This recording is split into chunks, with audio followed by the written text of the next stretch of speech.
दर्पणदृश्यमाननगरी तुल्यन्निजान्तर्गतं पश्यन्नात्मनि मायया बहिरिवोद्भूतं यथा निद्रया यः साक्षात् कुरुते प्रबोधसमये स्वात्मानमेवाद्वयं तस्मै श्रीगुरुमूर्तये नमः इदं श्रीदक्षिणामूर्तये बीजस्यान्तरिवाङ्कुरो जगदिदं प्राङ्निर्विकल्पं पुनः मायाकल्पितदेशकालकलना वैचित्रचित्रीकृतं मायावीव विजृम्भयत्यपि महायोगी वयस्वेच्छया तस्मै श्रीगुरुमूर्तये नमः इदं श्रीदक्षिणामूर्तये तस्मै श्रीगुरुमूर्तये नमः इदं श्रीदक्षिणामूर्तये। ॐ सहना भवतु सहनौ भुनक्तु सह वीर्यं करवावहै तेजस्विनावधीतमस्तु मा विद्विषावहै। ॐ शान्तिः शान्तिः शान्तिः। सदाशिवसमारम्भां शङ्कराचार्यमध्यमाम् अस्मदाचार्यपर्यन्तां वन्दे गुरुपरम्पराम्। ॐ 96 श्लोक। उपासक इव ध्यायन् लौकिकं विस्मरेद्यदि विस्मरत्वेव साध्यानात् विस्मृतिर्न तु वेदनात्। એટલે વિદ્યારણ્ય અહીંયા સ્ટેટસ નક્કી કરી રહ્યા છે, મતલબ આ અહમ બ્રહ્માસ્મિ વૃત્તિ જે છે એનું સ્ટેટસ જ્ઞાની માટે અને ઉપાસક માટે. ઉપાસક માટે આ અહમ બ્રહ્માસ્મિ વૃત્તિ જે છે એ જ્ઞાન વૃત્તિ નથી. એ તો એ કારણ કે અહમ બ્રહ્માસ્મિ એના માટે એ ફેક્ટ જ નથી, એના માટે એ વસ્તુ સત્ય નથી. સત્ય હોવા છતાં સત્ય નથી. ન જાણો માટે સત્ય નથી.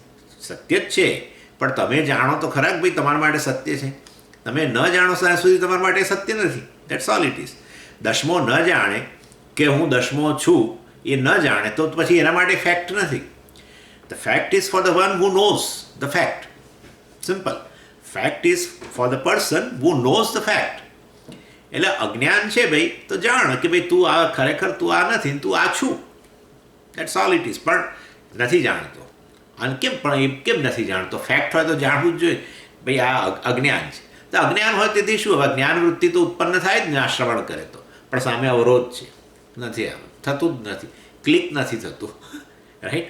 ક્લિકિંગ થતું નથી. અથવા પેલું શું કહીએ આપણે જેને ટ્યુબલાઇટ થતી નથી. એટલે મહાન અવરોધ હોય છે. બહુ ખતરનાક વસ્તુ છે આ તો. કંઈક તમે સાંભળો કે તમે બ્રહ્મ છો છતાં તમને સમજણ જ ન પડે. That's a great thing.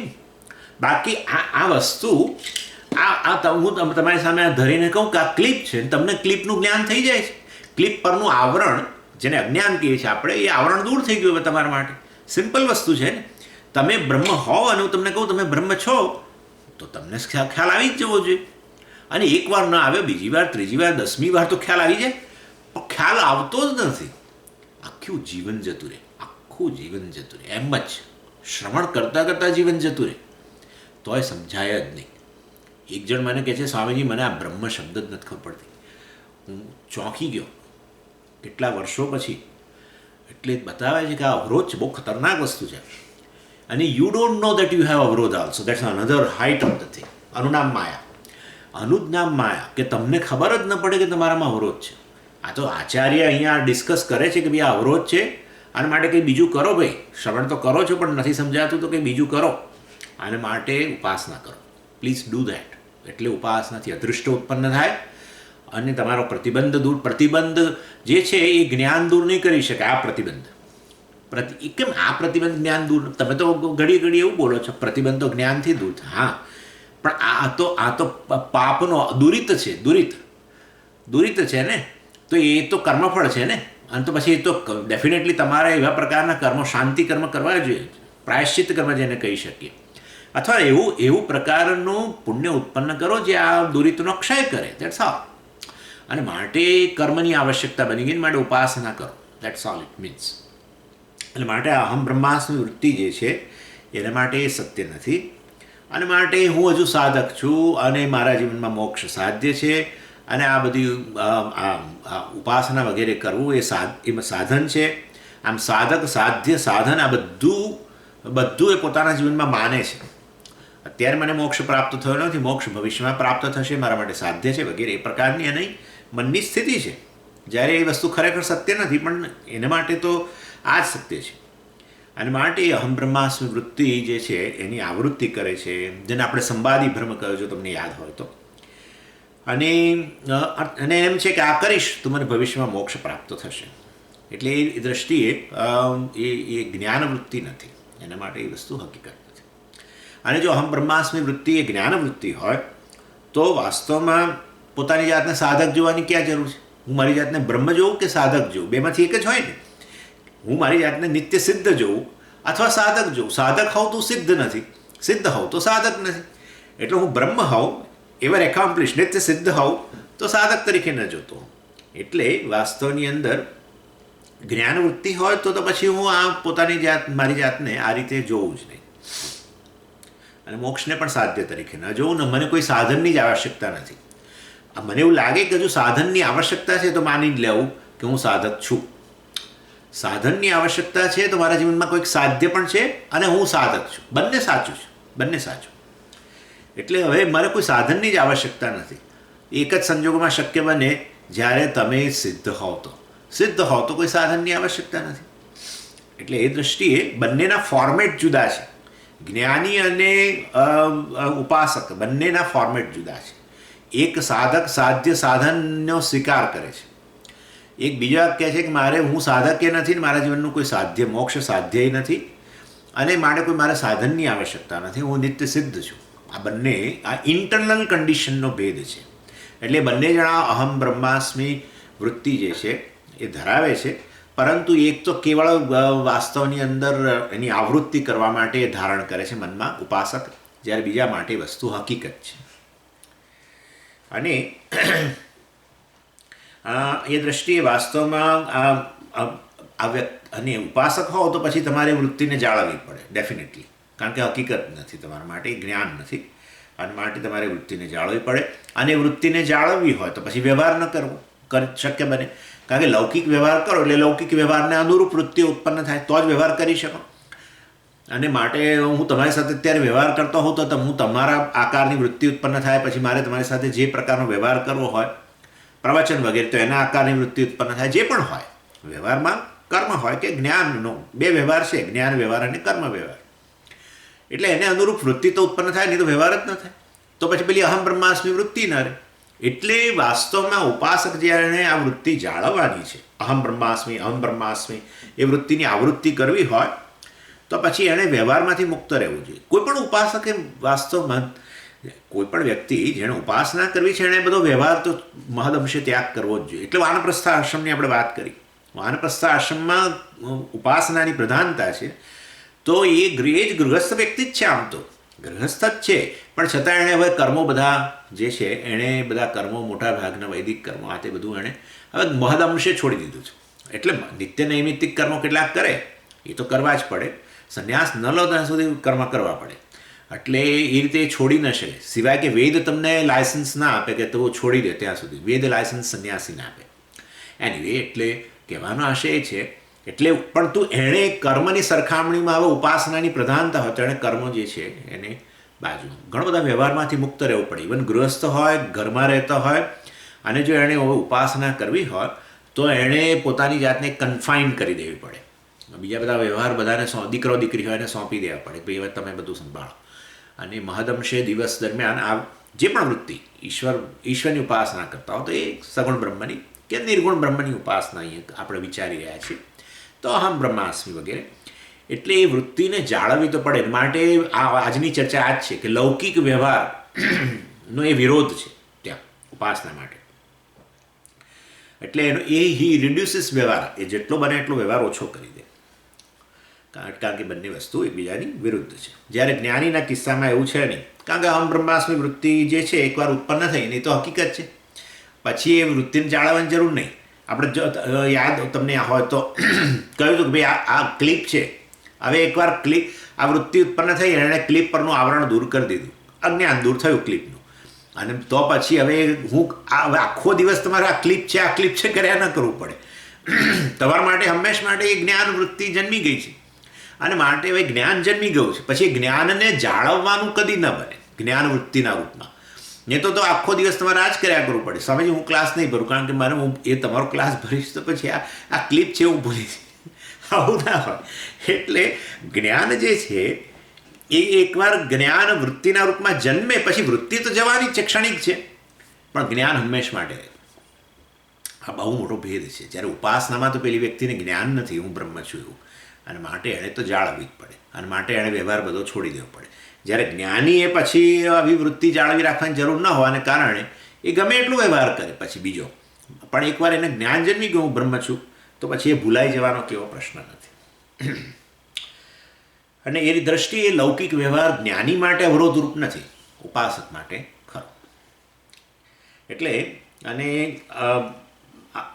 ઘણો બધો વ્યવહાર જ્ઞાની તો પછી તમે જુઓ જ છો કેટલો વ્યવહાર કરતા હોય છે બધો, પરંતુ છતાંય એ હું બ્રહ્મ છું એ વૃત્તિ ન હોય એ ક્ષણે વ્યવહારને અનુરૂપ વૃત્તિઓ ચાલતી હોય તો પણ હું બ્રહ્મ છું એ પ્રકારનું જ્ઞાન જે છે એ ભૂલાઈ જતું નથી. ફરી પાછું અજ્ઞાન આવી જાય એવું બની જતું નથી. અને તમે જુઓ છો એમના લૌકિક વ્યવહાર, જ્ઞાનીનો લૌકિક વ્યવહાર એટલે વાસ્તવમાં બધો લોક સંગ્રહ જેને આપણે કહીએ છીએ તે જગતમાં જે કરવું જોઈએ આઉટ ઓફ કમ્પેશન. એના હૃદયમાં બહુ કમ્પેશન હોય છે અને માટે આઉટ ઓફ કમ્પેશન જ્ઞાન જ કમ્પેશનના રૂપમાં હોય. જ્ઞાન હોય અને કમ્પેશન ના હોય ને એ તો માનવું કે આખી ગરબડ છે બધી. રિયલી કોઈ પણ જ્ઞાની હજુ સુધી એવા જોયા નથી જેના હૃદયમાં કમ્પેશન ના હોય. કમ્પેશન એટલે સર્વભૂત હિતે રતા, જેમ ભગવાને કહ્યું સર્વભૂત હિતે રતા. એ લોકો એવા બની જ જાય કારણ કે એનું નામ જ જ્ઞાન છે કે આ સર્વભૂતોના રૂપમાં સર્વભૂતસ્થમ આત્માનમ સર્વભૂતાની ચ આત્મની. આ સર્વભૂતોમાં હું જ રહેલો છું. બહુ સ્પષ્ટ જ્ઞાન હોય એ લોકોને, બહુ જ ક્લિયર કે આ બધું જે કંઈ છે હું જ છું.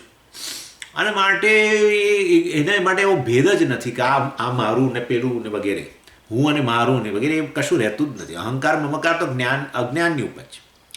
એવા સંજોગોમાં પેલું compassion is a natural response towards the world. Love and compassion. અને જ્ઞાની છે સ્વામીજી પણ એમનામાં આવું કંઈ કમ્પેશન કેવું નથી તો જરા કંઈક ગરબડવાળી વસ્તુ છે. એ આપણે સ્વીકારીએ, બે હાથ જોડીએ ખરા, પણ આવું દેખાય નહીં સામાન્ય રીતે. જ્ઞાન અને compassion goes together. Love towards the people, love towards the સમષ્ટિ ઇઝ. અને આવા જ્ઞાનીઓ બધા શંકરાચાર્યજી હોય કે કોઈ પણ જ્ઞાનીઓના જીવનમાં આપણે આ જોઈ શકીએ છીએ. એટલે આ રીતે લોકસંગ્રહનું કાર્ય એ સતત કરતા જ હોય છતાં પણ પેલું જ્ઞાન અને આ લોકસંગ્રહ એટલે કે વ્યવહાર બધો એમાં કદી વિરોધ નથી. એટલે એના આ વ્યવહાર કરી રહ્યો છે માટે એ બધું એનું જ્ઞાન ભૂલાઈ જશે, પાછું અજ્ઞાન આવી જશે એવું થતું નથી. અને આ રીતે આપણે આ ચર્ચા જે છે એ કરેલી. આ તો મેં ખાલી એનો એક સાર આપ્યો. હવે 96મા પક્ષમાં એને કારણે આ 96મા શ્લોકમાં એને કારણે એક અપૂર્વ પક્ષ ઊભો થયો છે, એની ચર્ચા આપણે કરીએ. શું કહે છે 96મા પક્ષની અંદર? ધ્યાયન લૌકિકમ વિસ્મરેત. તમે એટલે આ પૂર્વ પક્ષી કહી રહ્યા છે કે જો આ વ્યક્તિ જે ઉપાસના કરનાર જે છે વ્યક્તિ એ ઉપાસક જે છે એ ઉપાસના કરી રહ્યા હોય તો લૌકિક વ્યવહાર વગેરે એને માટે જેમ અવરોધરૂપ છે. પણ માની લો કે જ્ઞાની પણ ધ્યાન કરે છે, માની લો તો પછી જ્ઞાની જ્યારે ધ્યાન કરતા હોય શક્ય છે એને ગમે just out of just mere love four ધ્યાન એ ધ્યાન કરે તો પછી એ વખતે તો એ વ્યવહાર તો ન જ કરી શકે. તો પછી જ્ઞાની જ્યારે ધ્યાન કરે ત્યારે તે વ્યવહાર ન જ કરી શકે ને. એવું તો એ તો બહુ નિર્વિવાદ વસ્તુ છે. ધ્યાન કરવું અને વ્યવહાર કરવો એ તો શક્ય નથી. તો પછી જ્ઞાની જે ધ્યાન કરી રહ્યા છે એના માટે તો વ્યવહારનો વિરોધ તો ખરો જ ને.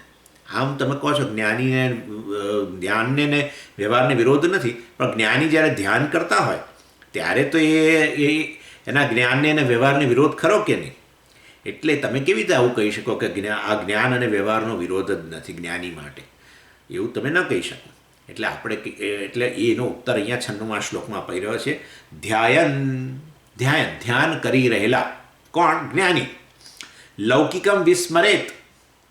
ભલે ને આ લૌકિક વ્યવહાર વિસ્મરે, લૌકિક વ્યવહારને અવગણે, કારણ કે એ વખતે ધ્યાન કરી રહ્યા હોય ત્યારે લૌકિક વ્યવહાર ન કરી શકે, માટે લૌકિક વ્યવહારની અવગણના કરે. બરાબર છે. એટલે જેવી રીતે ઉપાસક જે છે જેમ લૌકિક વ્યવહારની અવગણના કરે, ઉપાસના કરતી વખતે અહમ બ્રહ્માસ્મિ વગેરે નિર્ગુણ બ્રહ્મની ઉપાસના એ વખતે કરતી વખતે જેમ વ્યવહારની અવગણના કરે, તો વાસ્તવમાં જેવી રીતે ત્યારે જ્ઞાની પણ આ રીતે જો ધ્યાન કરતા હોય તો જ્ઞાની એ આ રીતે વ્યવહારનો ને અવગણના કરે છે. તો એટલે તમે એટલે પૂર્વ પક્ષીનું કહેવું છે માટે જ્ઞાન અને વ્યવહારને પણ વિરોધી છે. જેવી રીતે ઉપાસના અને વ્યવહારનો વિરોધ છે, એવી રીતે જ્ઞાન અને વ્યવહારનો પણ વિરોધ છે. કે જ્ઞાની ધ્યાન કરતા હોય ત્યારે એણે પણ વ્યવહારનો તો ત્યાગ કરવો જ પડે છે.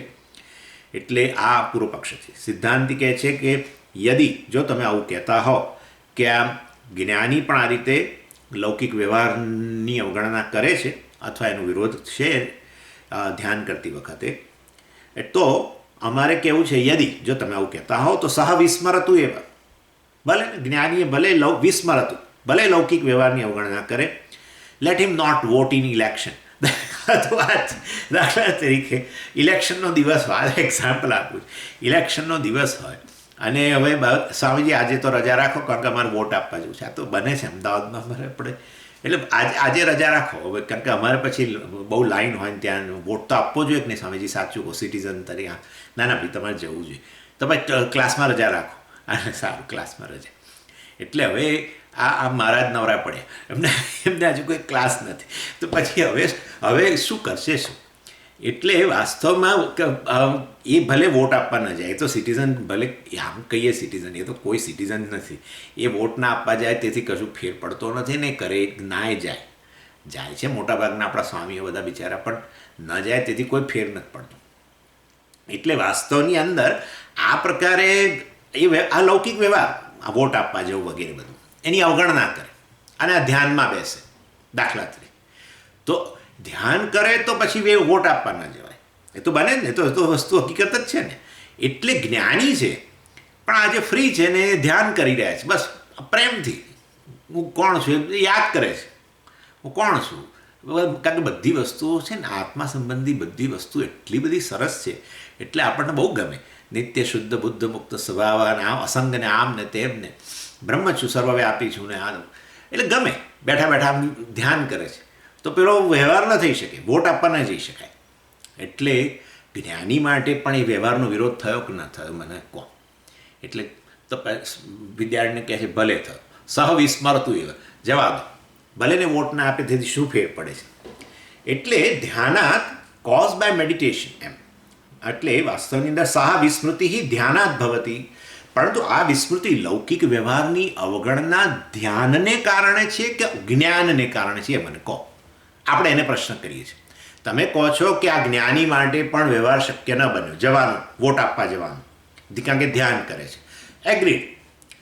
પરંતુ તમારું કન્ક્લુઝન છે કે જ્ઞાની જો ધ્યાન કરી રહ્યા હોય તો એ વ્યવહારનો વિરોધ થાય છે, નથી જઈ શકતા, વ્યવહારની અવગણના કરવી પડે છે.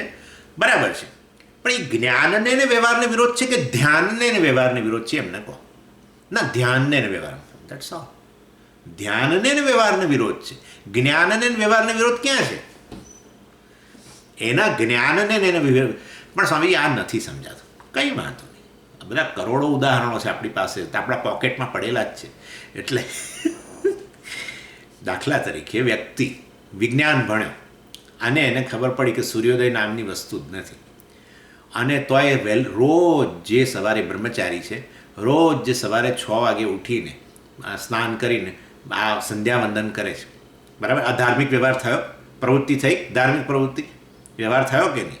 અને તો એ વાસ્તવમાં એને જ્ઞાન છે કે સૂર્યોદય નામની વસ્તુ નથી, અને છતાંય એ વ્યવહાર બધો સૂર્યોદયને અનુરૂપ કરે છે. બરાબર છે. તો તમે કહો કે જ્યારે વ્યવહાર કરે છે, આ બધું આ પ્રવૃત્તિ કરે છે, ધાર્મિક પ્રવૃત્તિ સંધ્યાવંદન વગેરે કરે છે, આખું ગાયત્રી જપ બધું કરે છે, એ આખો વ્યવહાર શું એના પેલું જે જ્ઞાન જે છે કે સૂર્યોદય થતો નથી એ જ્ઞાનને ઉડાડી દે? નથી ઉડાડતું. એ જ તો અમે તમને કહેવાય છે કે ધ્યાન કરે તો વાસ્તવમાં એ વખતે એણે વ્યવહારમાંથી મુક્ત બનવું પડે જ્ઞાનીએ. એ બરાબર છે, પણ તેથી જ્ઞાનીના જ્ઞાનને ને વ્યવહારને વિરોધ છે એવું ના કહેવાય. એ તો ધ્યાનને ને વ્યવહારને વિરોધ છે એવું કહેવાય. એટલે એ દ્રષ્ટિએ વાસ્તવની અંદર સા વિસ્મૃતિ, એટલે આ પ્રકારની વિસ્મૃતિ, આ પ્રકારની વ્યવહારમાંની અવગણના એ ધ્યાનાત ભવતી, ધ્યાનને કારણે છે, ન તો વેદનાત. વેદનમ એટલે જ્ઞાન. એટલે ખરેખર આ પ્રકારની વિસ્મૃતિ, આ પ્રકારની વ્યવહારની અવગણના, વ્યવહારને માંથી મુક્ત રહેવું એ તો જ્ઞાનને કારણે નહીં, ધ્યાનને કારણે છે. અને માટે ઉપાસક હોય કે જ્ઞાની હોય, એને જો ધ્યાન કરતા હોય તો અહમ બ્રહ્માસ્મિની વૃત્તિની આવૃત્તિ કરતા હોય તો એ વખતે લૌકિક વ્યવહાર તો એનો વિરોધ રહેવાનો છે. એમાં જ્ઞાનને અને વ્યવહારને વિરોધ નથી, ધ્યાન કરતા હોવાના કારણે વિરોધ છે. એટલે સા વિસ્મૃતિ ધ્યાન, આ આપણું બહુ આટલું આ ક્રુશિયલ વાક્ય છે. આમ આ શ્લોકની અંદર આ ક્રુશિયલ, બહુ ક્રુશિયલ વાક્ય છે. સા વિસ્મૃતિ ધ્યાનાત ભવતી, સા વિસ્મૃતિ વેદનાત ન ભવતી. સા વિસ્મૃતિ, આ પ્રકારની વિસ્મૃતિ, આ પ્રકારની અવગણના વ્યવહારની એ ધ્યાનાત ભવતી, ધ્યાનને કારણે છે. સા વિસ્મૃતિ, આ પ્રકારની અવગણના વ્યવહારની ન તો વેદનાત, જ્ઞાનને કારણે નથી. અને માટે એટલે જ્ઞાની પર અનેક પ્રકારનો વ્યવહાર કરતા હો તો એ વ્યવહાર જે છે, જો અજ્ઞાનીનો વ્યવહાર, ઉપાસક એ અજ્ઞાની જ છે, અને જ્ઞાનીનો વ્યવહાર બંનેને જુદા નામ અપાય છે. અજ્ઞાનીનો વ્યવહાર જે છે એને કર્મ કહીએ આપણે, બરાબર ને? કર્તા કર્મ કરણ કે જ્ઞાતા જ્ઞાન એટલે કર્મ છે. જ્ઞાનીનો વ્યવહાર કર્મ ના કહેવાય, જ્ઞાનીનો વ્યવહાર કર્મનો આભાસ કહેવાય. એના કારણે તો જ્ઞાનીને આગામી હોતું નથી. જ્ઞાનીને આગામી એટલે જ નથી હોતું કારણ કે પુણ્યપાપ ઉત્પન્ન થઈ શકે જ નહીં, કારણ કે કર્તૃત્વ જ નથી. જો કર્તૃત્વ જ ન હોય તો ક્યાં કર્મ રહેવાનું છે? અને માટે જ્ઞાની પણ પ્રવૃત્ત દેખાય અને અજ્ઞાની પ્રવૃત્ત દેખાય, વ્યવહાર કરતો દેખાય, પરંતુ એક કર્મ કરી રહ્યો છે, બીજા માટે કર્મનો આભાસ છે. અને હવે અમે તમને એક બીજી વસ્તુ મહત્ત્વની કહીએ, એ આ છે, અમે આ જાણી જોઈને શબ્દો વાપર્યા છે. જ્ઞાન અને કર્મનો સમુચ્ચય શક્ય નથી, અને જ્ઞાન અને કર્મના આભાસનો સમુચ્ચય શક્ય છે. અને માટે વાસ્તવની અંદર કર્મનો આભાસ એ વ્યવહાર કરી રહ્યો છે, એ કર્મનો આભાસ છે જ્ઞાની માટે. એ કર્મના આભાસ અને એના જ્ઞાનને કોઈ વિરોધ નથી. અને માટે ગમે એટલો વ્યવહારમાં પ્રવૃત્ત થાય તો એ વ્યવહાર આ એના જ્ઞાનને ઉડાવી દેશે અને પાછું અજ્ઞાન આવી જશે, એવું બનવાનું નથી. અને માટે વાસ્તવની અંદર જ્ઞાન અને કર્મના સમુચ્ચય શક્ય નથી. માટે જો કર્મ એટલે કે ઉપાસના, માનસ કર્મ એ કરી રહ્યો હોય, ધ્યાન કરી રહ્યો હોય, તો એ વાસ્તવમાં જરૂર એ આ વ્યવહારનો વિરોધી રહે છે. એટલે જ્ઞાન અને કર્મનો, આ તો આપણે તૈત્રીમાં ચર્ચા ઘણી કરી ગયા. જ્ઞાન અને કર્મનો સમુચ્ચય બીજી રીતે પણ શક્ય નથી. ભાષ્યકારને હંમેશા આ એમનો બહુ ફેવરિટ ટોપિક, કે જ્યારે પણ તક મળે એટલે જ્ઞાન અને કર્મના સમુચ્ચય જે છે એને વાસ્તવની અંદર એ શક્ય નથી એમ કરીને છેવટે જ્ઞાનથી મુક્તિ મળે, જ્ઞાન કર્મનો સમુચ્ચય શક્ય નથી, એ પ્રકારે બતાવતા હોય છે. ઇન શોર્ટ, આ કર્મનો આભાસ છે અને માટે it does not disturb his જ્ઞાન, કોઈ રીતે શક્ય નથી. અને આપણે જોઈએ જ છે, સાદી સાદી વસ્તુમાં જોઈએ છીએ કે એકવાર આ વસ્તુનું જ્ઞાન ઉત્પન્ન થયું પછી તમે કેટલો બધો વ્યવહાર જાત જાતનો રોજે રોજ કરો છો, પણ તેથી તમારું આ ક્લિપ છે પ્રકારનું જ્ઞાન કંઈ નાશ પામતું નથી. એટલે એ વૃત્તિ ભલે નાશ પામી ગઈ, જ્યારે તમે જોયું અને જ્ઞાન ઉત્પન્ન થયું કે આ ક્લિપ છે, પછી એ વૃત્તિ તો જતી રહી. પછી તો તમે બીજું બધું અનેક પ્રવૃત્તિઓ કરવા માંડ્યા દિવસો સુધી, પણ તોય પછી એક મહિના પછી ફરી પાછી ક્લિપ સામે આવી કે ન પણ આવી. હું તો કહું છું 2 મહિના પછી તમને એકદમ વિચાર આવ્યો ક્લિપનો, તો તમને ખબર જ છે કે આ ક્લિપ છે, વગેરે વગેરે. ઇન શોર્ટ, જ્ઞાન અને વ્યવહારને કોઈ વિરોધ નથી. That's all. એ આપણું બહુ મોટી વસ્તુ છે. માટે એણે આખો દિવસ બેસીને ઉપાસકની જેમ અહમ બ્રહ્માસ્મિ, અહમ બ્રહ્માસ્મિ, અહમ બ્રહ્માસ્મિ, અહમ બ્રહ્માસ્મિ કર્યા કરવું પડે. જેમ આપણે આ ક્લિપ છે, આ ક્લિપ છે, આ ક્લિપ છે, આ ક્લિપ છે, આખો દિવસ જપ કર્યા કરવું પડે, વ્યવહાર ન કરી શકીએ, એવું કદી બને નહીં. એકવાર ઉત્પન્ન થયું જ્ઞાન, પછી તમે એ ભલે વાસ્તવમાં વૃત્તિ જતી રહે છતાં પણ પછી ગમે એટલો વ્યવહાર કરો તો એ વ્યવહાર અને આ ક્લિપ જ્ઞાન એનો એકબીજાની સામે કોઈ વિરોધ નથી. આ રીતે આ 96મા શ્લોકની અંદર પૂર્વ પક્ષીએ જે પ્રશ્ન ઉઠાવ્યો કે જ્ઞાની પણ આવું ધ્યાન કરતો હોય ત્યારે એને વ્યવહારમાંથી મુક્ત બનવું પડે છે.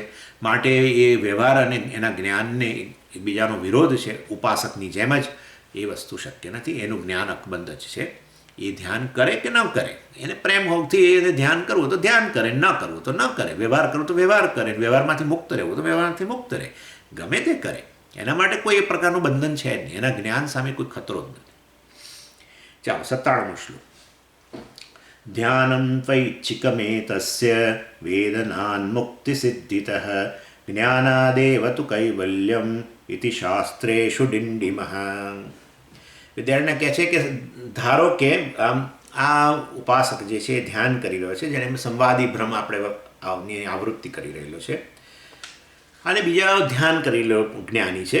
બંને બહારથી બિલકુલ સમાન લાગે છે. બંને જણા શુચૌ દેશે પ્રતિષ્ઠાપ્ય સ્થિરમાસનમ આત્મનઃ નાત્યુચ્છિતમ નાતિ નીચમ ચૈલાજીના કુશોત્તરમ. ખબર છે ને, 5મા અધ્યાયમાં ભગવાને કહ્યું કે આ રીતે બેસો, આટલા આની ઉપર પહેલાં અજીને મૂકો, પહેલાં આ મૂકો, પછી તે મૂકો, પછી આ મુદ્રામાં બેસો, ને તમારે આ આંખોના પોપચા ઢળેલા જોઈએ. બંને જણા ઉપાસક અને જ્ઞાની બહારથી એક સરખા જ દેખાય છે, આમ ધ્યાન કરી રહેલા દેખાય છે. એટલે ફિઝિકલ પોસ્ચર ઇઝ સેમ, માનો એવું છે, પણ તો પછી ભેદ છે. આ છે ને, જે ભેદ છે અંદરનો ભેદ છે, બહારનો ભેદ નથી. બંને જણા કરી રહ્યા છે, સમજો કે ધ્યાન કરી રહ્યા છે. એટલે very big difference is there, that is internal difference. કારણ કે ઉપાસકની અંદર એક ત્રિકોણ છે અને પેલા જ્ઞાની છે ને એનામાં એક સીધી લીટી છે ખાલી. એટલે શું પડે, એટલે આ શું બોલો છો તો? એટલે એવી વસ્તુ છે કે પેલા ઉપાસક જે છે ને એને એમ છે કે હું સાધક છું, ત્રિકોણનો એક ખૂણો. પછી સાધ્ય, મારા જીવનમાં મોક્ષ સાધ્ય છે, બીજો ખૂણો.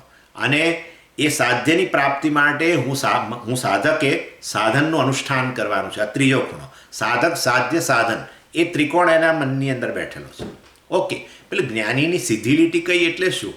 જ્ઞાનીની સીધી લીટી આવી છે, હું સત્ય છું અને મારાથી અન્ય જે કંઈ છે બધું મિથ્યા છે. બસ આટલું. આત્મા સત્યમ, અહમ સત્યમ, જગન મિથ્યા. આ સીધી લીટી, બસ આટલું જ છે. એનાથી બીજું કશું. એટલે એકનામાં ત્રિકોણ છે ને એકનામાં સીધી લીટી છે. આ અંદરનો ભેદ છે. એટલે શું? પણ એમાં બંને વચ્ચે કોઈ વિરોધાભાસ, બહુ મોટો વિરોધાભાસ. અર્થાત હું સત્ય છું અને જગત મિથ્યા છે, હું બ્રહ્મ છું અને જગત મિથ્યા છે, અર્થાત હું મોક્ષ સ્વરૂપ છું ને જગત મિથ્યા છે. માટે વાસ્તવમાં મોક્ષ મારા જીવનનું સાધ્ય છે જ નહીં, અને હું સાધક એ નથી. જો સાધ્ય જ ના હોય તો સાધક ક્યાંથી હોય? અને જો સાધક જ ન હોય તો સાધનનું અનુષ્ઠાનની ક્યાં વાત છે? એટલે વાસ્તવની અંદર એકનામાં ત્રિકોણ છે અને એકની અંદર એ ત્રિકોણ જતો જ રહ્યો છે. સાધક, સાધ્ય, સાધન એ કહે છે હું જ વાસ્તવની અંદર સિદ્ધ છું, મોક્ષ સ્વરૂપ છું, અને જગત જે કંઈ જણાય છે એ બધું મિથ્યા છે. જેનો અનુભવ થાય છે મિથ્યા છે. ગઈકાલે જ મેં કહ્યું પંચદશીના ક્લાસમાં, જેનો અનુભવ કરો છો એ મિથ્યા છે. આ મોટી વસ્તુ છે. જેનો પણ તમે અનુભવ કરો છો ને ઇટ ઇઝ મિથ્યા. તો હું તો આત્માનો અનુભવ કરું છું. એ આત્મા તો અનુભવનો સાર છે. આત્માનો અનુભવ તમે તો ઓકે, ચાલો તમે આત્માનો અનુભવ કરો છો તો તમે આત્મા કરતાં જુદા થઈ ગયા? નહીં, એવું તો નથી. બસ તો પતી ગયું. હું તો કહું છું કે તમે જેનો અનુભવ કરો છો as a experiencer, what object of experience is મિથ્યા. That's all. એટલે વાસ્તવમાં આત્મા એ કોઈ એક્સપિરિયન્સર નથી. આત્માને કારણે સર્વ અનુભવો શક્ય બને છે. માટે અનુભવનો સાર છે. એટલા માટે બ્રહ્મસૂત્રમાં અધ્યાસ ભાષ્યમાં આચાર્યએ કહ્યું અનુભૂતિ સ્વરૂપ. અનુભૂતિ સ્વરૂપ એટલે શું? અનુભવમાં રહેલા ત્રણેય અંગ: અનુભવ કરનારો, અનુભવનો વિષય અને અનુભવ પોતે. એક્સપિરિયન્સર, ઓબ્જેક્ટ ઓફ એક્સપિરિયન્સ અને એક્સપિરિયન્સ એઝ સચ, બધું વાસ્તવમાં આત્મા છે. દેટ્સ કોલ્ડ અનુભૂતિ સ્વરૂપ, એસેન્સ ઓફ ઓલ એક્સપિરિયન્સીસ. અને આ રીતે વાસ્તવની અંદર આ પ્રકારે કહેવામાં આવે છે. એટલે કહેવાનો આશય એવો છે કે આ રીતે બંનેની અંદર ભેદ રહેલો છે. બંને જણા ધ્યાન કરી રહ્યા છે, બહારથી બંને જણા સમાન આસન પર બેઠેલા છે, ધ્યાનની મુદ્રા પણ સમાન છે, જ્ઞાની અને ઉપાસક બંનેની, પરંતુ વાસ્તવની અંદર બહુ મોટો ભેદ છે. એટલે જ્ઞાની ઉપાસક છે એ તો બિચારો મોક્ષ માટે આમ ક્રેવિંગ, એને ક્રેવિંગ રહેલું છે, ક્યારે મને મળી જાય મોક્ષ, ક્યારે મળી જાય.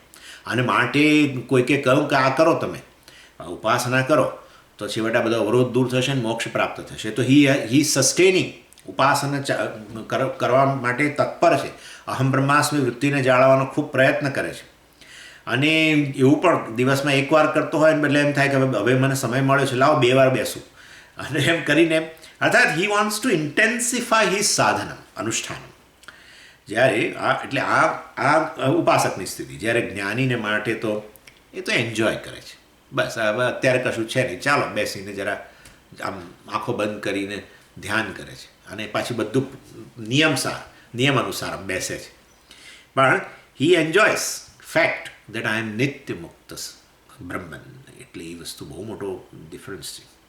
આપણે જેને કહીએ ને શોખથી કરે છે, શોખથી. પેલી વ્યક્તિ તો શોખ નથી, એને તો એમ છે કે જો આ નહીં કરું તો મને મોક્ષ પ્રાપ્ત નહીં થાય. એના માટે મોક્ષ સાધ્ય છે, અને માટે એને ખબર છે કે આ સાધન છે આ પ્રકારની ઉપાસના કરવી. હું બ્રહ્મ છું, હું મુક્ત છું એ પ્રકારે, અને એને જાળવવાની છે વૃત્તિ બધું. અને માટે એના માટે કોઈ શોખની વસ્તુ નથી એ તો સાધનનું અનુષ્ઠાન છે. જ્યારે આના માટે તો શોખથી એ બેઠો છે, કારણ કે એને ખબર છે હું મુક્ત છું જ, આ માટે મારે કોઈ સાધનની આવશ્યકતા છે જ નહીં. અને એ આ જ્ઞાની તો વેલિડિટી, શાસ્ત્રની વેલિડિટીનો બધો વિચાર નથી કરતો. શાસ્ત્રે કહ્યું છે કે ભાઈ વાસ્તવમાં આ પ્રારબ્ધ પૂરું થઈ જશે એટલે પછી મારે જન્મ નહીં લેવો પડે ને આવું બધું એનો વિચાર ના આવે. જ્ઞાનીને આવો વિચાર ના આવે. કેમ ના આવે? કેમ આવે? કેમ શાસ્ત્રમાં શ્રદ્ધા નથી? એવું નહીં. એને ખબર પડી કે એને શું ખબર પડે ખબર છે? એને ખ્યાલ આવી જાય, જ્ઞાન થાય એટલે શું કે હું તો જીવ હતો જ નહીં, આ તો અજ્ઞાનને કારણે હું મારી જાતને જીવ માનતો હતો.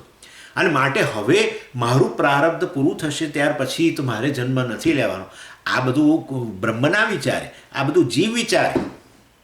જીવપણું જ ન રહ્યું હોય. અને હવે પણ સ્વામીજી તો હવે ન રહ્યું, પહેલાં તો હતું ને. અરે પહેલાંય નહોતું. આનું નામ જ્ઞાન છે. જ્ઞાન એટલે વાસ્તવમાં ખરેખર હું જીવ હતો જ નહીં. હું જીવ હતો એવું પહેલાં માનતો તો એ પણ એક ભ્રમ હતું. હા, એવું નથી કે હવે એ જીવમાંથી બ્રહ્મ બને છે. બનવાનું હોય તો પછી બ્રહ્મમાંથી ફરી જીવ બનશે.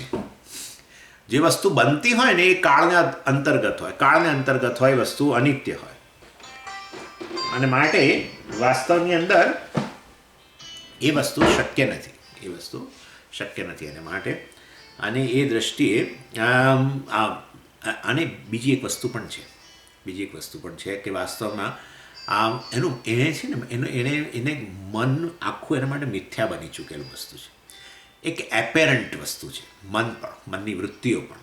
અને એ દ્રષ્ટિએ વાસ્તવમાં એવું મિથ્યા મન એને બિલકુલ ડિસ્ટર્બ પણ ન કરી શકે. અને આ મોક્ષના સાધન તરીકે આ ધ્યાન વગેરેને પણ જોતો નથી.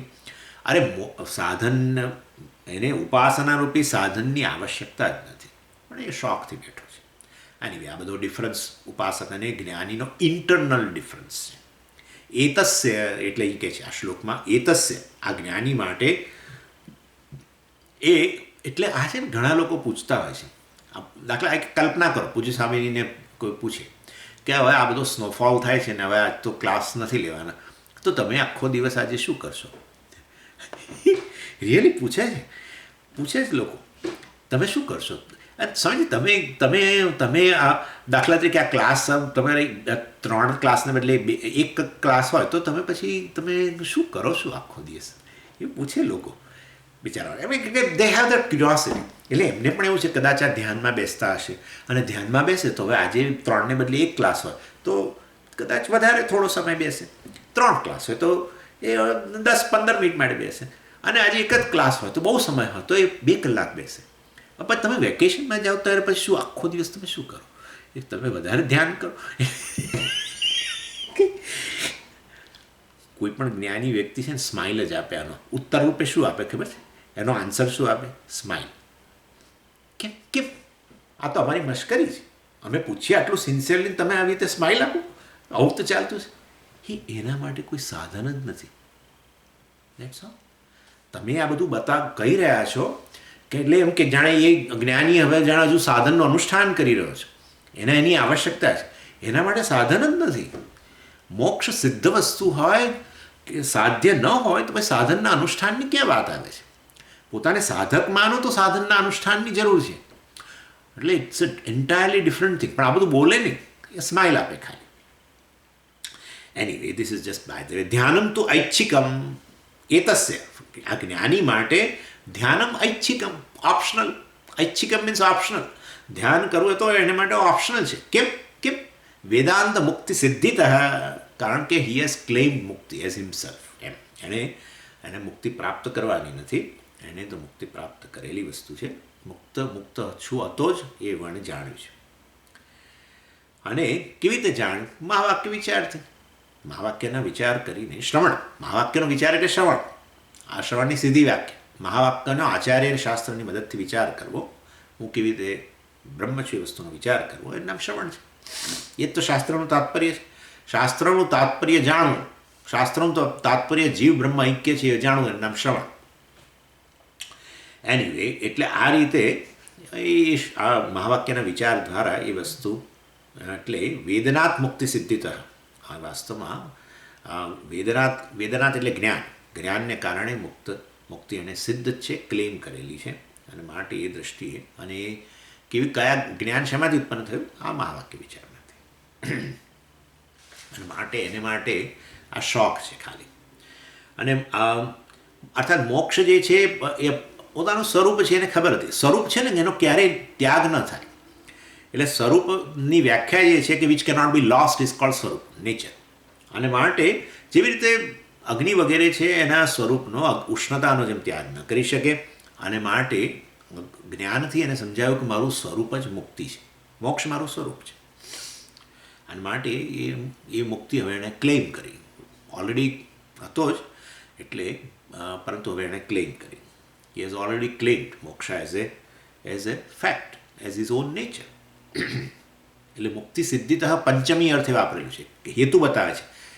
એટલે વેદન એટલે જ્ઞાનને કારણે એને આ રીતે મુક્તિને પોતાના સ્વરૂપના રૂપમાં જાણી છે.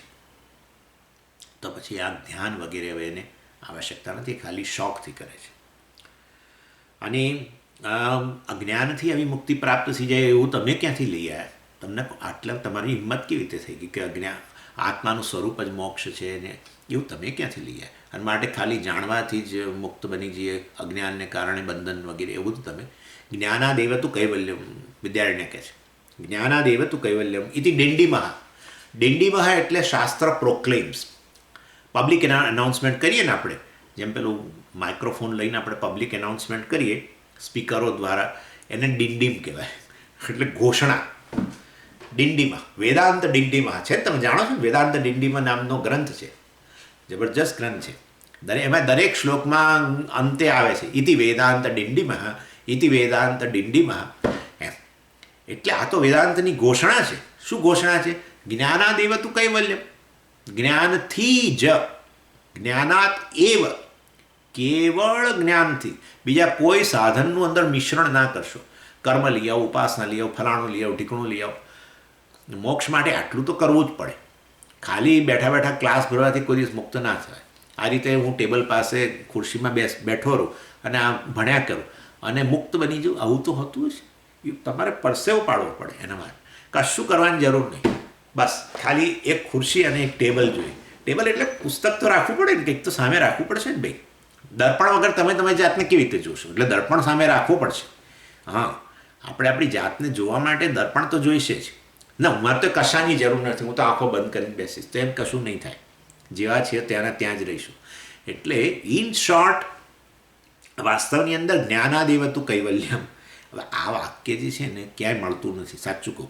બહુ પ્રસિદ્ધ વાક્ય છે, કોઈક ઉપનિષદનું હશે, પરંતુ હવે અત્યારે જેટલા ઉપનિષદો ઉપલબ્ધ છે એમાં ક્યાંય આ વાક્ય મળતું નથી. પણ બધા જ આચાર્યો હજારો વર્ષોથી આ કોટ કરતા આવ્યા છે. એનો અર્થ કે વેદની જે કેટલીક શાખાઓ નાશ પામી ગઈ ને પહેલાં, એમાં જ કોઈક ઉપનિષદની અંદર આ વાક્ય હોવું જોઈએ. એ શાખા નાશ પામી એટલે આ શાખાના અંતર્ગત ઉપનિષદ પણ જતા રહ્યા. એનીવે, છાંદોગ્ય ઉપનિષદની 1111 ને કંઈક સમથિંગ શાખાઓ હતી, 1050 કે સમથિંગ. એમાંથી 4 કે 5 શાખા, 1000 શાખાઓ છાંદોગ્ય ઉપનિષદની નાશ પામી ગઈ. એટલે એ શાખાને અંતર્ગત જે તે ઉપનિષદ હશે એ પણ ગયું. જેમ કે આપણું તૈત્તિરીય ઉપનિષદ તૈત્તિરીય શાખામાં છે, એવી રીતે એટલે વાસ્તવની અંદર કહેવાનો આશય એવો છે કે જે તે વેદની શાખા નાશ પામે એટલે એ શાખાના અંતર્ગત જે અંતમાં ઉપનિષદ હોય એ પણ જતું રહ્યું. પણ એમાં કોઈ જ જગ્યાએ હશે, પરંતુ આ બહુ આચાર્ય કોટ કરે છે, જ્ઞાનાત એવ તું કૈવલ્યમ. તો પછી તો તમે તો વિદ્યાર્થીને તો કોટ કરે, પણ તમે શા માટે કોટ કરો છો? તમને ખબર તો છે કે અત્યારે કોઈ જગ્યાએ નથી, જ્ઞાનથી જ મુક્તિ મળે છે, એના માટે હવે બીજું કંઈક લઈ આવો, ચાલો હવે આ નહીં ચાલે. કઈ વાત, કરોડો વાક્યો છે અમારી પાસે, તો એક થોડા છે, અમારા ખિસ્સામાં ઢગલાબંધ પડેલા છે. શું કયું વાક્ય છે? વેલ, તમેવ વિદ્વાન અમૃત ઇહ ભવતી, તમ અમૃતમ વિદ્વાન એવ ઇહ ભવતી. અહીંયા જ આ વિદ્વાન જ્ઞાની પુરુષ મુક્ત બની જાય છે. અમૃતમ ઇહ ભવતી, ઇહ એટલે અહીંયા, અસ્મિન લોકે, અસ્મિન જન્મની, આ જન્મમાં જ મુક્ત બની જાય છે. તો હજુ એ અત્યારે આ શરીરમાં હાજર હોય અને મુક્ત બની જાય, એવું કેવી રીતે બને? તમે જ કહો, તમે જ કહો કેવી રીતે બને?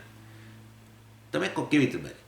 વ્યક્તિ આ શરીરમાંથી નીકળી જાય અને પછી મુક્ત બની જાય એ માનીએ, પણ અહીંયા તો કહે છે કે આ શરીરમાં હોય ત્યારે જ એ મુક્ત બની જાય છે. એનો અર્થ એ મુક્ત જ હતો ને હવે એને જાણી લીધું કે મુક્ત છું. આટલી જ વાત છે. અને માટે વિદ્વાન શબ્દ પણ સ્પષ્ટપણે બતાવે છે કે એણે જ્ઞાનથી જ્ઞાન પ્રાપ્ત કર્યું છે અને જ્ઞાનથી આ રીતે મુક્ત બન્યો છે. એટલે આ રીતે વાસ્તવની અંદર આ 97મા શ્લોકમાં આચાર્યએ કોટ કરીને બતાવ્યું, શાસ્ત્રેષુ ડિંડીમાં, શાસ્ત્રોની અંદર આ ઘોષણા છે કે જ્ઞાનથી જ મુક્ત મળી જાય છે. 98મો શ્લોક,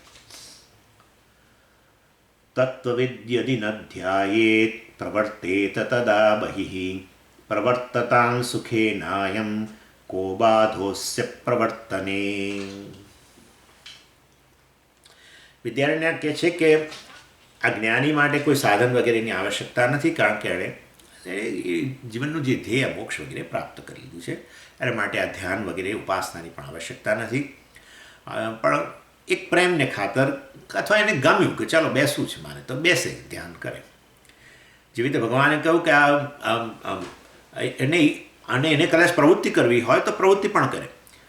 ઇનફેક્ટ ભગવાને કહ્યું કે આ જ્ઞાની વ્યક્તિ જે છે એ ગૃહસ્થ હોય માની લો, અને પંચમહાયજ્ઞ કરતા હોય, હજુ ચાલુ રાખ્યું હોય, તો એને કરવાની શા માટે જરૂર છે? પંચમહાયજ્ઞ તો આ તો રાગદ્વેષ નિવૃત્તિ એ તો તમે એવું કહ્યું હતું નિષ્કામ કર્મ છે, એને રાગદ્વેષ દૂર થાય ને એનાથી સાત્વિક કર્મ કયા હતા, અને પંચમહાયજ્ઞ તો કરવા જ જોઈએ, એનાથી દુરિતનો ક્ષય થઈ જાય તો જ્ઞાન ઉત્પન્ન થાય. તો હવે જ્ઞાની કેમ આમ ચાલુ રાખે છે પંચમહાયજ્ઞ? એણે શા માટે કરવા જોઈએ? એટલે મને લાગે સ્વામીજી હજુ એને પોતાને બહુ ખાતરી નહીં હોય, મને તો એવું લાગે છે, એટલે જ એ ચાલુ રાખે છે. એ આમ બહાર બધાની આગળ બહુ આમ ઢોંગ કરે છે કે હું તો બ્રહ્મજ્ઞાની છું, બ્રહ્મનિષ્ઠ છું, પણ અંદરથી તો કંઈક ગરબડ હોવી જ જોઈએ, એટલે ચાલુ રાખે છે. ના સાહેબ, એવું નથી. એ ગૃહસ્થ વ્યક્તિ હોય ને પંચમહાયજ્ઞ વગેરે ચાલુ રાખતો હોય તો પણ એ કર્મયોગ નથી, એને માટે એ સાધન જ નથી. તો પછી શેના માટે કરે છે? લોકોમાં દાખલો બેસાડવા કરે છે, અથવા લોકો માટે કરે છે. ઇટ ઇઝ એ લોક સંગ્રહ, એના માટે કર્મયોગ નથી. કર્મયોગ અજ્ઞાની માટે છે પંચમહાયજ્ઞના રૂપમાં. પંચમહાયજ્ઞ જે છે એ અજ્ઞાની માટે કર્મયોગ છે, જેથી એના રાગદ્વેષ વગેરે દૂર થાય, દુરિતનો ક્ષય થાય. પરંતુ જ્ઞાની માટે એ કર્મયોગ નથી પંચમહાયજ્ઞ, એના માટે તો એ લોક સંગ્રહ છે. અને ભગવાને જેમ કહ્યું 3જા અધ્યાયમાં કે આ જ્ઞાનીઓને ભગવાને પોતાનું જ ઉદાહરણ આપ્યું. યદિ હેયમ ન વર્તેયમ જાતુ કર્મણ્ય અતંદ્રિત મમ વર્તમા એવ અનુવર્તન્તે મનુષ્યા પાર્થ સર્વશઃ. અર્જુન, તું જ વિચાર કે મારા જીવનમાં શું મેળવવાનું છે. I have not to attend. સ્પષ્ટ કહ્યું ભગવાને, મારે કશું મેળવવાનું જ નથી આ ત્રણેય લોકની અંદર. ભગવાને એવું કહ્યું, ત્રણેય લોકની અંદર કશું મેળવવાનું નથી. આ 3 લોક જ આખા હું છું, પછી ક્યાં સવાલ છે? અર્થાત હું છું મતલબ કે મને આ બધું મારું જ છે, હું જ એના રૂપમાં રહેલો છું, માટે કશું અપ્રાપ્ત છે જ નહીં. અપ્રાપ્ત ન હોય તો પછી કર્મની આવશ્યકતા જ ક્યાં છે? કર્મ તો એના માટે છે કે જે અપ્રાપ્ત વસ્તુ છે એને પ્રાપ્ત કરવી પડે, અને મને એના વગર I feel A lake without that, તો પછી કર્મ કરવું પડે. જ્યારે ભગવાન કહે છે મારે આ ત્રણેય લોકની અંદર મારે કશું જ મેળવવાનું નથી, તો પછી મારે આટલું બધું કામ શા માટે કરવું પડે? અને ભગવાનના અજ્ઞાની તો કોઈ કહેશે નહીં, સર્વજ્ઞ છે. સર્વજ્ઞ હોય એને બ્રહ્મવિદ્યા એને છે, એને એ બ્રહ્મજ્ઞાની છે. સર્વજ્ઞ નહીં તો કેવી રીતે કહેવાય? તો પછી વાસ્તવની અંદર શા માટે ભગવાન આટલું બધું 125 વર્ષ કામ કર્યું? સતત બાપા, સતત. હું નથી માનતો કે ભગવાન એક દિવસ પણ શ્વાસ ખાધો. હા, લોકસંગ્રહ મેવાપી સંપશ્યન કરતું મરહસી. લોકસંગ્રહ, ભગવાન કહે છે જો હું છોડી દઈશ તો લોકો મારો જ દાખલો લેશે. I am a role model for many people in the world. If I leave karma, people also will follow me blindly. ભગવાને છોડ, મેડમ આપણે છોડ. જેમ પેલા બધા એક્ટરો એક કડી પહેરે તો એના ભક્તો એક કડી પહેરતા થઈ જાય. પેલા ફાટેલા જીન્સ ગંદા એકદમ, બધી રીતે દેખાવમાં ગંદા અને બધી રીતે ગંદા, એવા ડર્ટી જીન્સમાંથી પાછા બધા નીકળેલા હોય, રેસા ચારે બાજુ. અને it they work as a પેલો આમ સ્વીપિંગ ફ્લોર તરીકે કામ કરતા એવા. તો એવા પહેરે તો પેલા લોકો સારામાંના જીન્સ હોય એને ફેંકી દે અને એવા લઈ આવે. Blindly people follow. whoever is a role model, એના ભક્તો એને આ રીતે જ ફોલો કરે. ભગવાન કહે છે કે હું I am a role model for many people in the world, so many people. એટલે ઇફ આઈ લીવ, જો હું છોડી દઈશ કર્મ તો લોકો છોડી દેશે. તે સારું, છોડી દેશે તો સારું. એ કર્મ એમના માટે મુક્તિનું સાધન બનશે કર્મયોગ દ્વારા. મારે તો કશું મેળવવાનું નથી, પણ એ કર્મ છોડી દેશે તો એમના રાગ દ્વેષની નિવૃત્તિ કેવી રીતે થશે, એમને અધિકારી કેવી રીતે બનશે? કર્મ એ મહત્ત્વની વસ્તુ છે ને. કર્મ એ વાસ્તવમાં એક જુદા દૃષ્ટિકોણથી તમે ઈશ્વર અર્પણ બુદ્ધિ વગેરેથી કરો તો તમારા માટે કલ્યાણનું સાધન છે. એટલે હું છોડી દઈશ તો એ છોડી દેશે તો એમની તો અધોગતિ થશે. માટે લોકસંગ્રહ મેવા નહીં, લોકસંગ્રહ માટે થઈને હું ચાલુ રાખું છું. એવી રીતે જ્ઞાની પંચમહાયજ્ઞ ચાલુ રાખે એના કુટુંબમાં દાખલો બેસાડવા માટે કે બીજાઓ પણ એને ફોલો કરે. આપણા પૂજ્ય સ્વામી જ દાખલા તરીકે આટલી સેવા કરતા હોય બધા, તો આપણને થાય કે આપણે કંઈક નાની મોટી કંઈક કરીએ, થાય જ આપણને મનની અંદર આપોઆપ જ થાય. કદાચ એમના જેટલા લેવલે ન કરી શકીએ તો પણ આપણને મનમાં થાય કે આપણે નાની મોટી મતલબ આ રીતે કમ્પેશન રાખીને કંઈક દુનિયા માટે આપણે પણ કંઈક કરીએ એમ. એટલે એવી વસ્તુ છે. માટે પંચમહાયજ્ઞ વાસ્તવમાં આમ જ્ઞાની પુરુષો પણ ચાલુ રાખે, પણ એના માટે કર્મયોગ નથી, એના માટે કેવળ લોકસંગ્રહ છે. એવી ને એવી રીતે આ ધ્યાન વગેરે જે છે આ જ્ઞાની માટે કોઈ સાધન નથી, એ તો કેવળ કર્મનો આભાસ જ છે. અને માટે એને તો કશું કર્મયોગની જરૂર નથી ને શ્રવણ મનન નિધિધ્યાસન કશાની આવશ્યકતા નથી. એટલે પૂર્વપક્ષી અહીંયા હવે આ નવો પૂર્વપક્ષ ઊભો થાય છે કે એ જ્ઞાની જો આ રીતે કોઈ આધ્યાત્મિક સાધનનું અનુષ્ઠાન ન કરે, એને કોઈ આવશ્યકતા નથી એમ તમે કહો છો, તો પછી એ કરે શું, કરશે શું? કશું શ્રવણ કરો ના, મારે જરૂર નથી. કોઈ શ્રવણ નથી કરતા, મનન નથી કરતા, નિધિધ્યાસન નથી કરતા, તમે કહો છો એમ ધ્યાનમાં બેસતા નથી, તો કરશે શું પણ એમ કહે છે. એટલે કે જો તમે કશું નહીં કરો ને તો એવી પ્રવૃત્તિ હાથમાં લેશો કે જે તમારા માટે નુકસાનકારક હશે. એટલે લોકોને સકારાત્મક પ્રવૃત્તિમાં જ જોડવામાં આવે છે.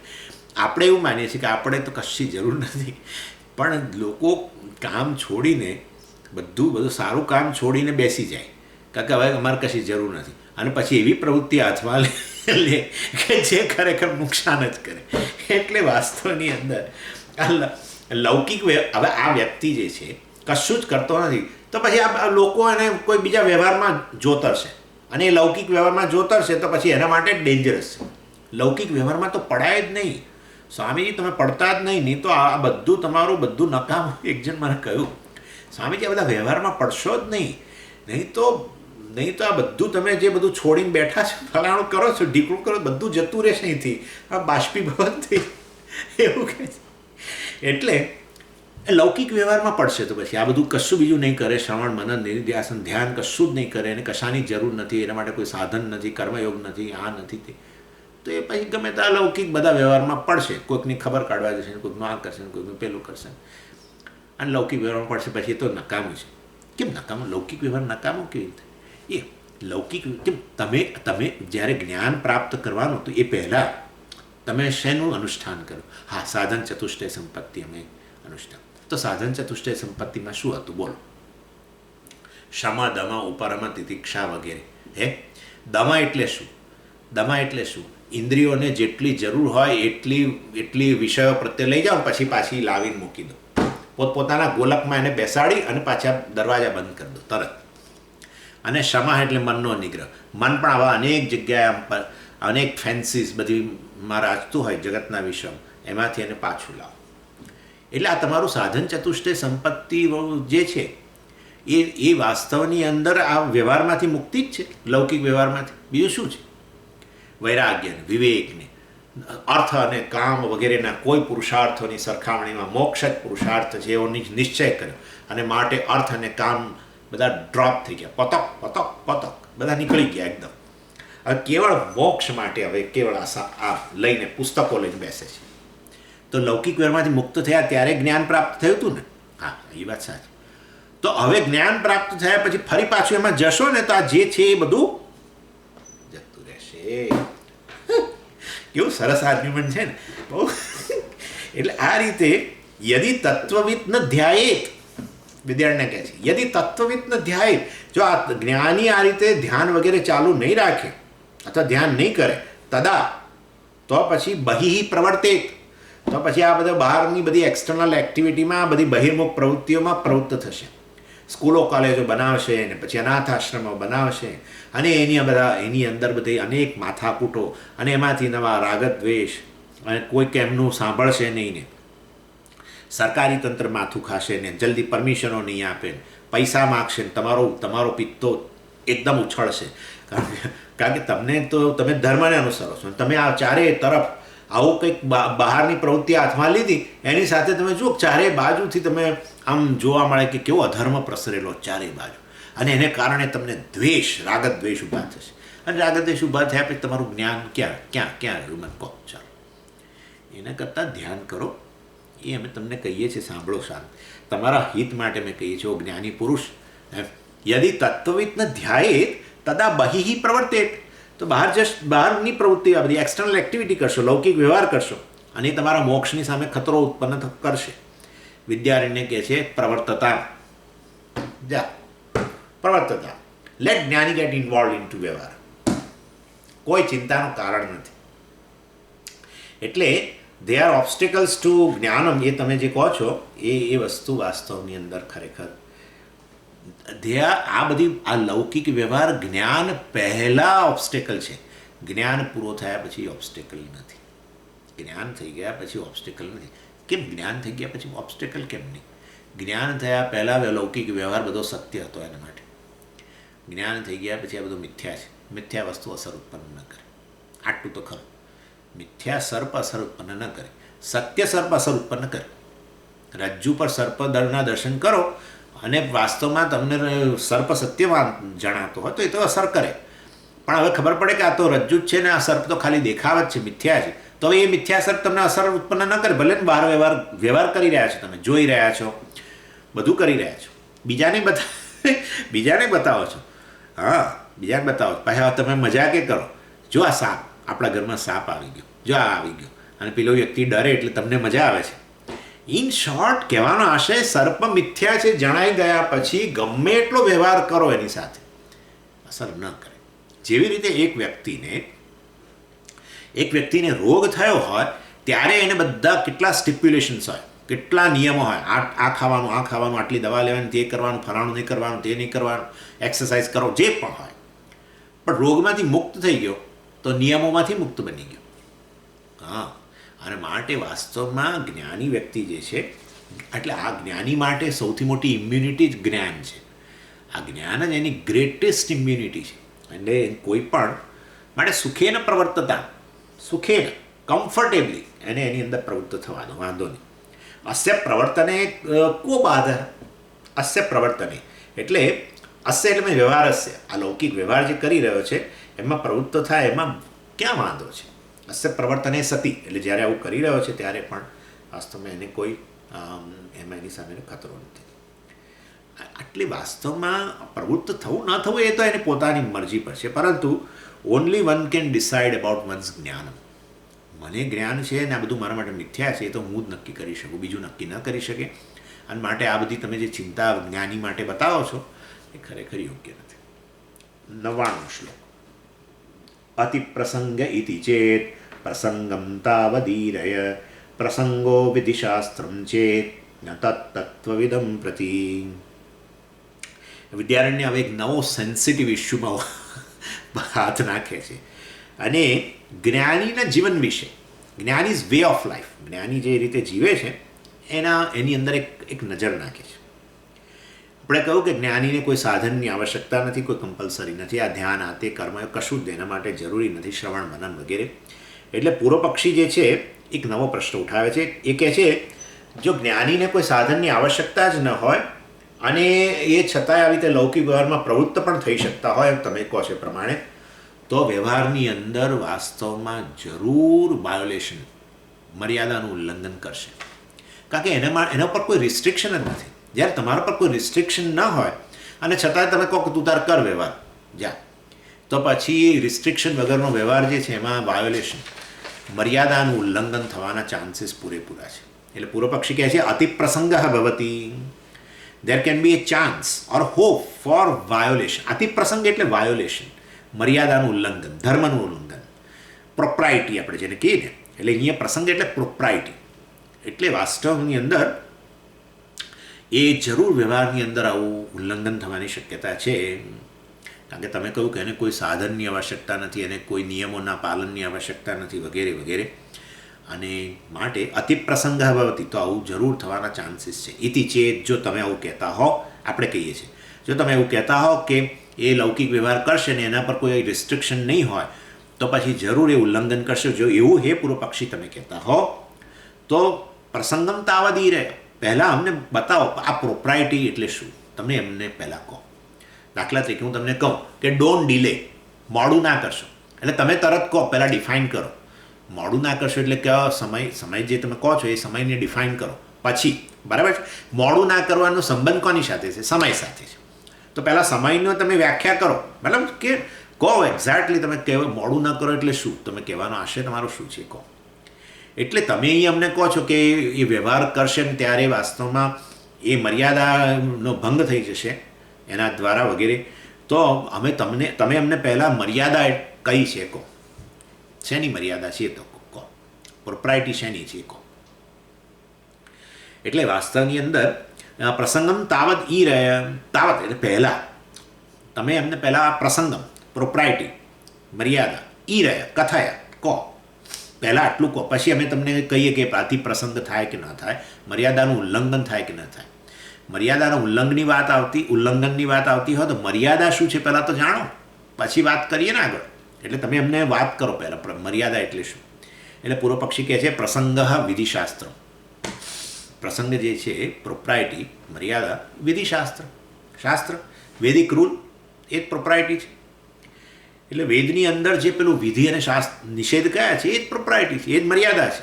વ્યવહારની અંદર શેનો ખ્યાલ રાખવો જોઈએ? ધર્મનો. વ્યવહારની અંદર આપણે કેમ કોડ ઓફ કન્ડક્ટ હોય જ, એના વગર વ્યવહાર કેવી રીતે થાય? દાખલા અત્યારે હું તમારી સાથે વ્યવહાર કરું છું ને આ પ્રકારે આમ વાત કરું છું, એને બદલે આમ ઊભા બોલું અને અથવા આડા શબ્દો બોલું, તમને થાય કે આ સ્વામી ઇઝ નોટ પ્રોપર ઇન વ્યવહાર. એટલે કોઈ પણ વ્યવહારની અંદર મર્યાદા હોય છે, પ્રોપ્રાઇટી હોય છે ને એને અનુરૂપ કરવું જોઈએ. હા, પણ પ્રોપ્રાઇટી કઈ પ્રોપ્રાઇટી શીખો એટલે એને કહ્યું વિધિશાસ્ત્ર. વિધિ નિષેધ જે છે, વિધિ એટલે શું? કાર્ય. કેવી રીતે તમે કહી શકો સ્વામીજી કાર્યમ એટલે શું? એટલે ભગવાને 16મા અધ્યાયના છેલ્લા શ્લોકમાં કહ્યું તસ્માત શાસ્ત્રમ પ્રમાણંતે કાર્યાકાર્યૌ વ્યવસ્થિતૌ. શાસ્ત્રમ પ્રમાણ અર્થાત આ વેદ જે છે એ પ્રમાણ છે. કાર્યાકાર્યૌ, કાર્યમ એટલે ટુ બી ડન અર્થાત વિધિ. અકાર્યમ, કાર્યાકાર્યૌ, કાર્ય અકાર્ય. અકાર્યમ એટલે not to be done means નિષેધ. That's all. એટલે પ્રસંગ જે છે વિધિશાસ્ત્ર છે એવું પૂર્વ પક્ષીએ કહ્યું. એટલે જ્ઞાનીને જો તમે અર્થાત એણે વિધિ નિષેધનું પાલન કરવું જોઈએ. અમે તો એટલું કહીએ લૌકિક વ્યવહાર ભલે કરે, તમે કહો છો ભલે ને વ્યવહારમાં પ્રવૃત્ત થાય, એનું જ્ઞાનની સામે કોઈ ખતરો નથી ને બધું, તો પણ કંઈક તો નિયમો તો હોવા જોઈએ ને વ્યવહારમાં, કોડ ઓફ કન્ડક્ટ તો હોય જ ને. અને માટે અમે તમને કહીએ છીએ કે એણે શાસ્ત્રના નિયમોને અંતર્ગત રહીને વ્યવહાર કરવો જોઈએ. કોણ કહે છે? પૂર્વ પક્ષી. એટલે જ્ઞાનીને તમે મુક્ત છે ને એ રીતે મુક્તિ આપી દો તો હી મે વાયોલેટ ઇવન વ્યવહારની અંદર જે વિધિ નિષેધ રહેલા છે શાસ્ત્રના એનું પણ ઉલ્લંઘન કરશે. એને અહીંયા એ અતિ પ્રસંગ કહે છે. એટલે એની લાઈફસ્ટાઈલ એવી બનશે કે જે વૈદિક રૂલ્સને અનુરૂપ નહીં હોય પછી. હા, એ એવું થશે. વિદ્યારણ્ય કહે છે, બહુ બોલ્ડ આન્સર આપે છે વિદ્યારણ્ય. આખું વિધિ નિષેધ શાસ્ત્ર જે છે એ ભલે એ ગોળી પી જાય. એટલે તત્વવિદમ પ્રતિ આ જ્ઞાની વ્યક્તિ જે છે એના માટે વાસ્તવની અંદર વિધિ નિષેધ પણ રહેલા નથી. એની આંખો પોળી થઈ ગઈ, મોઢું પોળું થઈ ગયું. એટલે આ તો એને વિધિ નિષેધ વ્યવહાર કરે, લૌકિક વ્યવહાર કરે, એ જ એક તો ખોટું અમે તો માનીએ છીએ, પણ કરે અને એમાંય પાછું વિધિ નિષેધ કશાનું પાલન નહીં, કોઈ પ્રોપ્રાઇટી જ નહીં. તો પછી આ યથેષ્ટ આચાર કરશે. યથેષ્ટ આચાર એટલે લાઇસન્સિયસ લાઈફ, એ ઈચ્છે પ્રમાણે વર્તશે ને એ બધું. તો એ જ્ઞાની ને પેલો અત્યંત ક્રિમિનલ વ્યક્તિ છે, એમાં ફેર શું? ક્રિમિનલ વ્યક્તિ એ કોઈ એના માટે કોઈ પ્રોપ્રાઇટી નથી લૌકિક વ્યવહારમાં, અને આ જ્ઞાનીને હવે કોઈ લૌકિક વ્યવહારમાં એના પર કોઈ નિયમો નથી, પ્રસંગ વિધિ નિષેધ કશું રહ્યું નથી એના માટે. તો પછી બંને સમાન જ બની ગયા લૌકિક વ્યવહારમાં. જ્ઞાની અને ક્રિમિનલ બંને ઈચ્છે પ્રમાણે વ્યવહાર કરશે. નો કોડ ઓફ કન્ડક્ટ. આ તો બહુ ખતરનાક સ્થિતિ. તમે તો બહુ આગળ વધી ગયા વેદાંતથી. સારું, જવાબ આપવો તો પડશે જ આપણે પાછો એનો, કે યથેષ્ટ આચાર નથી હોતા વગેરે ચર્ચા આવતી વખતે કરીશું. ઓમ પૂર્ણમદ પૂર્ણમિદમ પૂર્ણાત પૂર્ણમુદચ્યતે પૂર્ણસ્ય પૂર્ણમાદાય પૂર્ણમેવાવશિષ્યતે.